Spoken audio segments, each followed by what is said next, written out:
കോട്ടയത്തെ വെള്ളപ്പൊക്ക ബാധിത പ്രദേശങ്ങളിൽ ആശ്വാസമായി സേവാഭാരതി.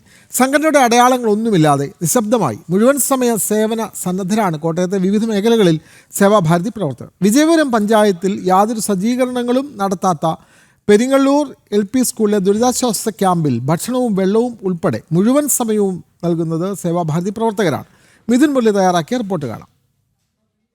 2018 പ്രളയത്തിന് ശേഷം സമാനതകളില്ലാത്ത ദുരന്തമുഖത്തായിരുന്നു കോട്ടയത്തെ താഴ്ന്ന പ്രദേശങ്ങൾ. ഈ മഴക്കെടുതിയിലും ആശ്വാസമായി ഒറ്റപ്പെട്ടുപോയ വീടുകളിലേക്ക്, ദുരിതാശ്വാസ കേന്ദ്രങ്ങളിലേക്കുമൊക്കെ സഹായഹസ്തങ്ങളുമായി എത്തുകയായിരുന്നു സേവാഭാരതി. ഇപ്പോൾ ഈ പാറമ്പുഴ പ്രദേശത്ത് ഭൂരിപക്ഷ പ്രദേശങ്ങളും വെള്ളത്തിലാണ്. ധാരാളം വീടുകൾ വെള്ളത്തിൽ മുങ്ങിപ്പോയിട്ടുണ്ട്. അപ്പോൾ അതിനകത്തൊരു ക്യാമ്പ് ഇപ്പോൾ ഇവിടെ പെരുങ്ങള്ളൂർ സ്കൂളിൽ പ്രവർത്തിക്കുന്നുണ്ട്.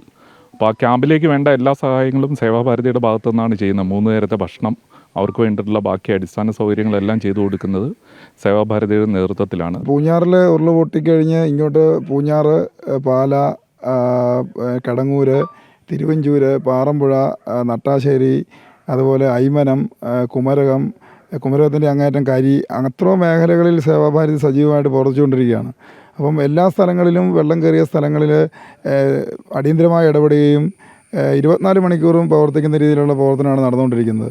വെള്ളം ഇറങ്ങിക്കഴിഞ്ഞാൽ ഇവർക്ക് കുടിവെള്ളത്തിനുള്ള പ്രശ്നമുണ്ടാകും, വീടുകൾ ക്ലീൻ ചെയ്യേണ്ടതായിട്ട് വരും. അങ്ങനെയുള്ള കാര്യങ്ങൾക്കും അവർക്ക് ഭക്ഷണത്തിന് എത്തിച്ചേരുന്നതിനെല്ലാം സേവാഭാരതി പ്രവർത്തകർ മുന്നിൽ തന്നെ ഉണ്ടാവും. ഈ 4 ദിവസം, കഴിഞ്ഞ 4 ദിവസങ്ങൾ ഏറ്റവും ദുരിതങ്ങൾ ചെയ്ത അതേ പ്രവർത്തനങ്ങളുമായിട്ട് ഞങ്ങൾ മുന്നോട്ട് പോവുക തന്നെ ചെയ്യും. കൃത്യമായി മനുഷ്യനെ ചേർത്ത് പിടിക്കുക എന്ന ഉദ്ദേശത്തിൽ തന്നെ സേവാഭാരതി പ്രവർത്തകർ ഇവിടെ നടത്തിക്കൊണ്ടിരിക്കുന്നത്. പേരോ മറ്റു കാര്യങ്ങളോ ഒന്നും ഇവർ നോക്കുന്നില്ല. അങ്ങനെയുള്ള കാര്യങ്ങളൊന്നുമില്ല എന്നുള്ളതാണ് യാദൃശ്ചികമായി ഈ കൂടിക്കാഴ്ചയിൽ നമ്മൾ വാർത്ത ശേഖരിക്കുന്നതിനിടയിൽ ഇവരെ കണ്ടപ്പോഴും ഇവരുടെ പ്രവർത്തനങ്ങൾ മനസ്സിലാക്കിയപ്പോഴും നമുക്കും നേരിട്ട് കാണാൻ കഴിയുന്നത്. മാനവസേവ മാധവസേവ എന്ന ആപ്തവാക്യം ഈ ദുരന്തകാലത്തും പ്രാവർത്തികമാക്കുകയാണ് സേവാഭാരതി. ക്യാമറമാൻ ഹരികൃഷ്ണൻ ഹരിപ്പാടിനൊപ്പം മിഥുൻ മുരളി, ജനം, കോട്ടയം.